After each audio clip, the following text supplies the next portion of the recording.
Na minha vida, nada dá certo. Eu acho que você já ouviu muitas pessoas falando assim, né? Ah, nada dá certo na minha vida. Eu não sei o que é que eu faço. Tudo que eu vou fazer dá errado. Meus irmãos, eu quero dizer para você que o mundo espiritual é uma realidade. E a gente, muitas vezes, não dá importância a esse lado da nossa vida. A gente só olha mais, né, para a nossa vida material, a gente olha para o nosso corpo, a gente quer cuidar bem do nosso corpo, quer um corpo saudável, a gente quer bens materiais, enfim, a gente quer tudo de bom, humanamente falando e materialmente falando. Mas a gente não quer aí travar um combate espiritual. Meus irmãos, a nossa vida ela é um combate espiritual. E é da vida espiritual que resulta aquilo que a gente vive. É como a gente leva a nossa vida espiritual que vai resultar o nosso modo de viver, se a gente vai viver em paz, se a gente vai ter prosperidade na nossa vida em todos os sentidos. E quando eu falo aqui prosperidade, eu não estou falando apenas de prosperidade material, de ter dinheiro, não. A prosperidade que o Senhor ele nos dá é uma prosperidade em todas as áreas. Na área financeira, mas também na área amorosa, nos negócios, né? Paz na família. Então é isso. Então isso depende da nossa vida espiritual. E eu vou estar lendo aqui para você uma passagem que está no livro de São Tiago, que vai fazer a gente entender essa realidade. E talvez você esteja passando, né, por essa situação em que você diz: nada dá certo em minha vida. Meu casamento está caindo, está acabando, os meus negócios, e tudo que você faz parece que não anda. Isso tem uma explicação, né? Isso é porque a vida espiritual ela está em desleixo, nós não estamos investindo na nossa vida espiritual. A gente investe em muitas coisas, né? A gente investe no futuro, a gente trabalha, acumula, guarda dinheiro para o futuro, a gente investe no negócio, mas quando o assunto é vida espiritual, parece que a gente deixa de lado, a gente não coloca muita fé, mas é uma realidade. Se você tem uma Bíblia aí na sua casa, você pode abrir no livro de São Tiago, capítulo 4, versículo 7. Olha só o que a palavra de Deus ela fala, ela nos diz para nós. Sede submissos a Deus, resisti ao demônio e ele fugirá para longe de vós. Olha só, nesse versículo 7 do capítulo 4 de São Tiago, a palavra ela disse que nós precisamos resistir ao demônio.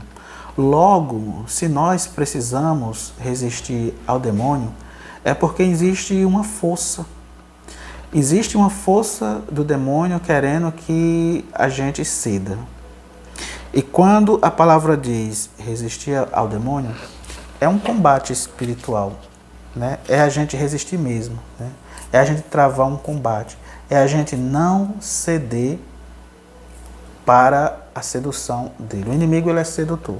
Ele vai querer nos tirar da presença de Deus a todo custo. Porque a verdadeira paz, a verdadeira alegria, a verdadeira prosperidade, ela vem de Deus.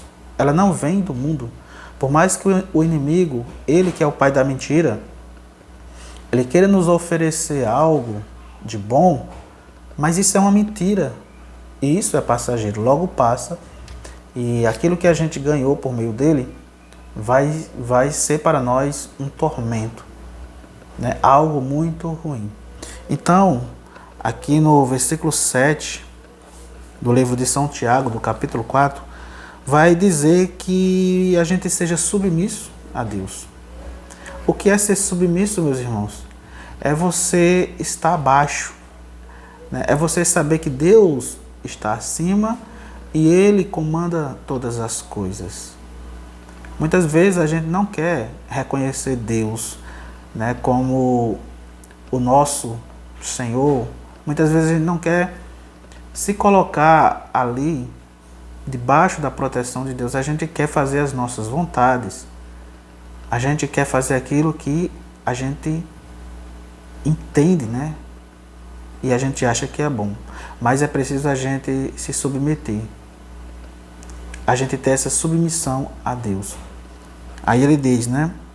Resistir ao demônio e ele fugirá para longe de vós.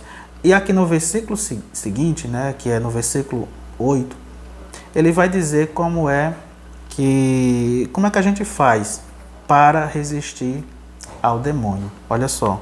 No versículo 8 ele diz: aproximai-vos de Deus e ele se aproximará de vós. Olha só, né, as primeiras palavras aqui desse versículo de São Tiago já vai nos ensinar o que é que a gente deve fazer. Para que a gente possa resistir ao demônio, a gente tem que se aproximar de Deus. Imagine aí as trevas e a luz, a escuridão e a luz. No lugar que não tem luz, tudo é escuro. Imagina aí um quarto, você dentro de um quarto, o quarto está todo escuro, você não vê nada. Ali só tem trevas.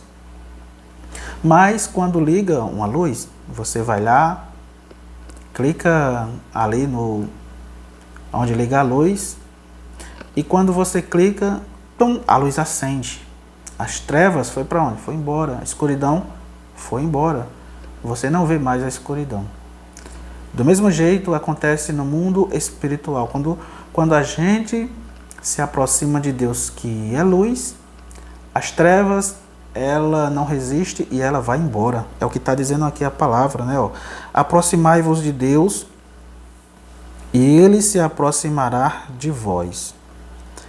Aí segue dizendo assim, lavai as mãos, pecadores, e purificai os vossos corações, ó homem de dupla atitude.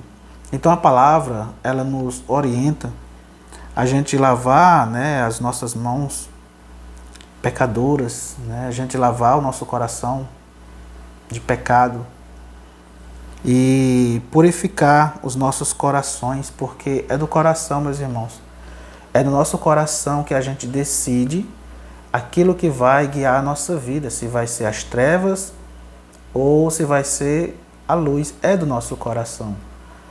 O que é que nós estamos guardando no nosso coração?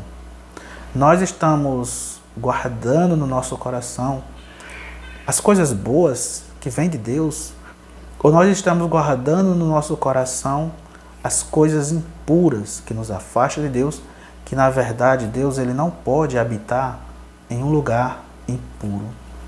A Bíblia diz que o nosso corpo é templo do Espírito Santo.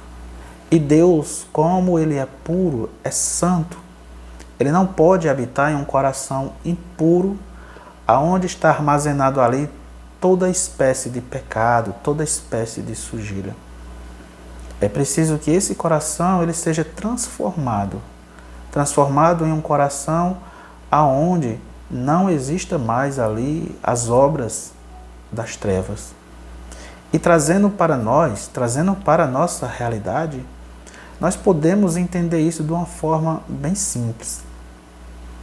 Quando nós alimentamos o nosso coração das coisas de Deus, Deus ele vai se aproximar de nós. Como é que nós alimentamos o nosso coração das coisas de Deus? Nós alimentamos através daquilo que nos aproxima de Deus, que é a oração, que é a palavra de Deus, que é uma vigilância para que os maus pensamentos, as más atitudes não entrem no nosso coração. Nós precisamos também vigiar, porque Jesus, ele disse, né, vigiai e orai para que não entreis em tentação. Muitas vezes nós culpamos as pessoas, muitas vezes nós culpamos o mundo, muitas vezes nós culpamos o demônio, mas nós temos um papel primordial na nossa decisão de estar buscando a Deus ou de estar rejeitando a Deus. Porque nós temos esse livre arbítrio e nós podemos dizer, não, eu não quero isso, porque isso não vai agradar a Deus. Olha só como é bom a gente pensar dessa maneira. Tudo aquilo que a gente for fazer, primeiramente com a nossa razão, com o nosso intelecto, com o nosso pensamento, a gente diz, será se isso vai agradar a Deus? Será se isso entrando no meu coração vai agradar a Deus? O meu coração vai estar limpo para que Deus ele possa habitar? Então, nós temos essa inteligência, Deus nos deu essa inteligência para que a gente pudesse distinguir o certo do errado. As pessoas, elas se afastam de Deus, mas elas se afastam consciente, elas sabem que estão se afastando de Deus. Muitas vezes elas estão num vício, num pecado, né? Mas elas estão conscientes de que aquilo que elas fazem está desagradando a Deus. Talvez elas não tenham força, né, para sair, porque o pecado nos enfraquece. Uma vida de pecado nos deixa derrotado, nos deixa fragilizado. A gente não consegue se levantar. É preciso que a verdade ela entre pelos ouvidos, chegue no coração e aquela pessoa que está cativa do pecado, enfraquecida, a própria palavra que vai entrando ali nos ouvidos e no coração, vai fazendo com que ela tenha força, vá se levantando e a partir daí ela renuncia o pecado. É pela palavra de Deus, né, que a pessoa ela pode sair dessa condição de escrava, né, do pecado. E é por isso que eu estou aqui hoje trazendo para você essa palavra, porque a palavra ela nos cura, a palavra ela nos liberta, a palavra ela nos faz uma nova criatura. Tudo o que é velho passa, né? Diz aí a palavra de Deus que tudo o que é velho passa, eis que se renova todas as coisas. E eu desejo profundamente que essas novas coisas elas venham para a tua vida, né? Essas coisas novas, Deus tem coisas novas para a tua vida. Basta você acreditar, basta você confiar. Talvez na sua família, talvez na sua casa, só você que esteja perseverando e você encontra uma certa dificuldade. Mas, para aí, você não está sozinho. Há um exército muito grande de santos, de anjos e de pessoas que buscam sinceramente uma vida para agradar a Deus. E você também, você faz parte dessas pessoas. E você não vai desanimar, porque o Espírito Santo, ele nos dá força, ele nos dá coragem, né?